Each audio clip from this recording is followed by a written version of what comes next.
Во надпреварите од 14-тото коло на Младинската фудбалска лига Североисточен регион, екипите на фудбал Старс од Кочани забележаат двоен успех.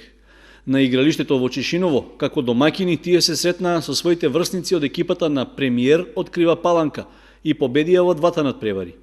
Првата средба се играше во категоријата помлади пионери, во која нашите момчиња немаа многу тешка задача, со оглед што гостите се последно пласирани на табелата, па лесно успеваа да го загрозат нивниот гол.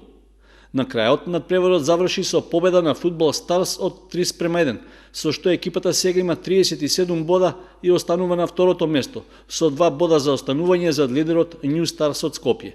Според тренерот на кочанските младинци, има и објективни причини што екипата која долго беше на врвот им го препушти првото место на скопјани. Ние сме на делба на првото место со нашиот конкурент Нью Старс од Скопје. Надпреварот таму го загубивме и затоа сега сме на второ место. Имаме двајца повредени играчи, тешко повредени што не можат да настапат од првиот состав.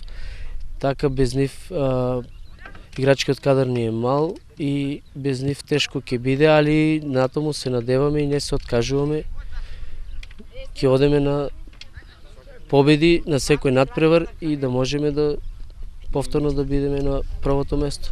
Пионерската екипа на фудбал Старс исто така забележа победа против Премиер од Крива Паланка, при што гостите беа совладани уште поубедливо со резултат 6:3.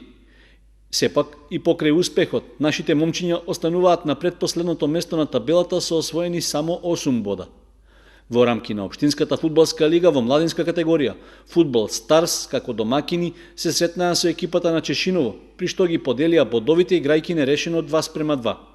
Во детската лига пак се играа надпревари со екипата на Кочани, при што генерацијата родени 2003 победи со 5:2, генерацијата 2004 со 6:0, а генерацијата 2005 ги совлада своите противници со 3:0.